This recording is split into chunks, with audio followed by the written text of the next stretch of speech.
Hi there, welcome to Wanderlust channel. Last week we stopped our journey at Tower Falls. Tower Fall is located in the north-central area of Yellowstone. Tower Fall is named, not for its towering height, but for the towers of stone that surround the top of the falls. The unusual rock columns north of the fall were created by lava flow that cracked as it cooled. The waterfall is 132 feet high. There are some trails to go down and see the falls. We didn't go to the bottom as the view from there is also away from the falls. Now we are going to upper and lower falls of Yellowstone. The upper falls is 109 feet in height.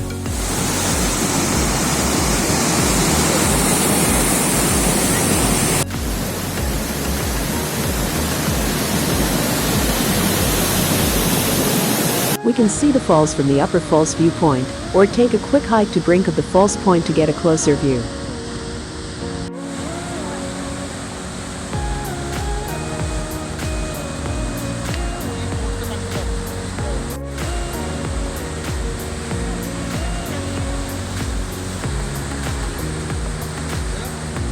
Now we are going to Lower Falls. It is 2.5 kilometers away from Upper Falls. See an aerial view of the falls. The left side one is Upper Falls, and right side one is Lower Falls. At 308 feet, the Lower Falls is the tallest waterfall in the Yellowstone National Park. In terms of height alone, it's more than twice the size of Niagara Falls. You can see them up close by visiting the platform at the brink of the Lower Falls.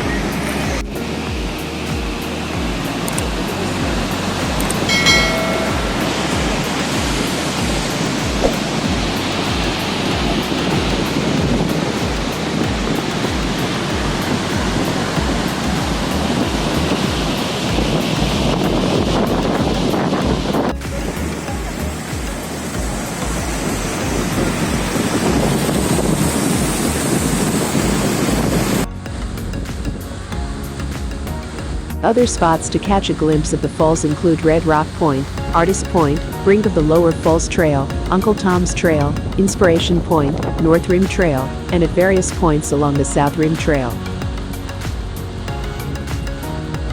We went to brink of the Lower Falls Trail and Artist Point.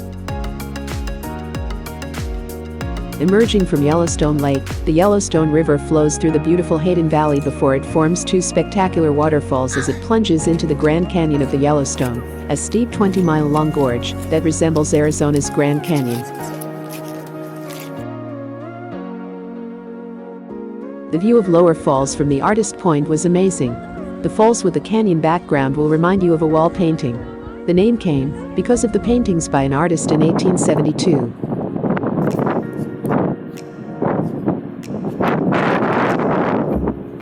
Looking down the canyon from Artist Point, miles and miles of rugged steep canyon walls are colored in yellows, oranges, and pinks.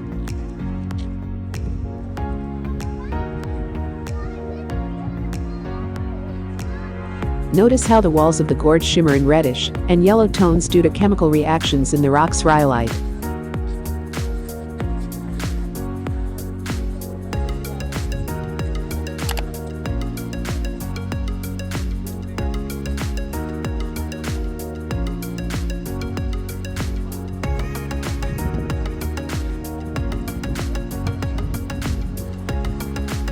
The canyon is approximately 39 kilometers long, between 800 and 1,200 feet deep, and from 0.40 to 1.21 kilometers wide.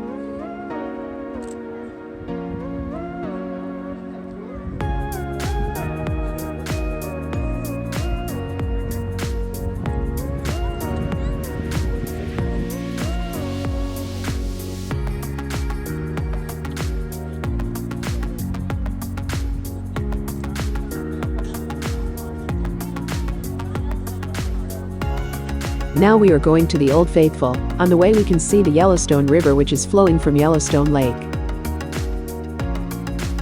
The Sulphur Caldron is almost as acidic as battery acid, but is a pool of life all the same.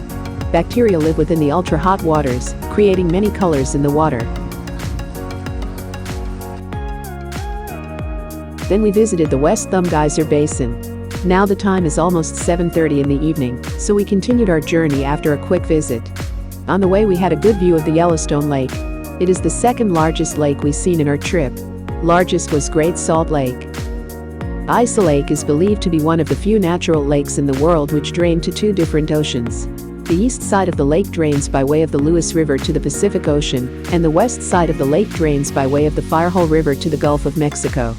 One of the star attractions of Yellowstone, the geyser known as Old Faithful is named for the regularity with which it erupted, shooting columns of water high up into the air.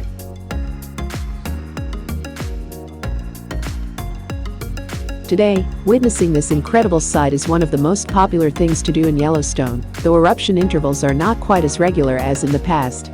They now vary from 35 minutes to 120 minutes, with an average interval of about 92 minutes.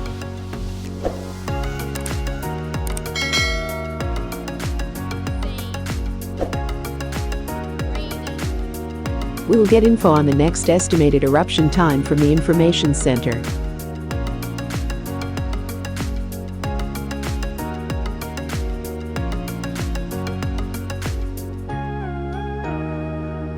Old Faithful is not the park's largest geyser, however it does erupt more frequently than other large geysers in the park. The eruptions usually last from 1.5 minutes to 5 minutes and reach heights of between 90 and 184 feet.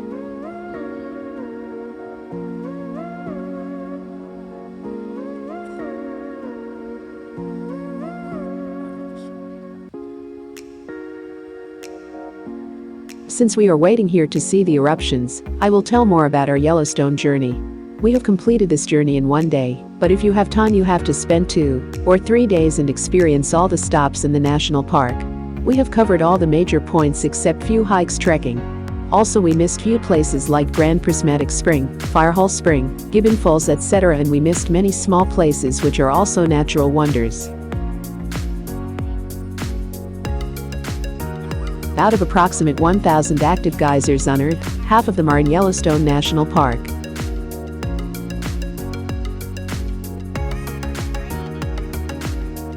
Apart from Yellowstone, the Grand Teton National Park is just 100 kilometers south to Yellowstone and we need to spend 2 days to cover that, including all the trekking and other activities. There is also a upper and lower loop road to go through.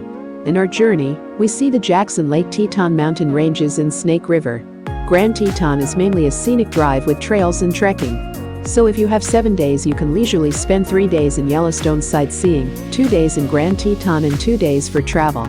The park is closed on winter season except some winter activities. There is a BBC documentary which covers a year in Yellowstone with episodes winter, summer, and autumn.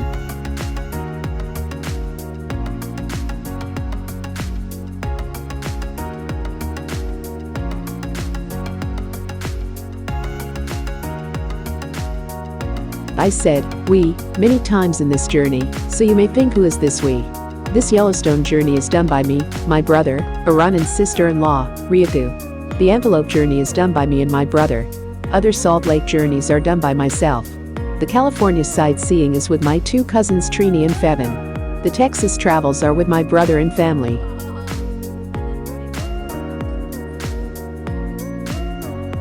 Thank you for joining my journey named as US Diaries in the last 5 episodes. Thank you for watching the video. Please hit like button if you like the video. Subscribe to channel for more videos like this. Thank you. See you in the next.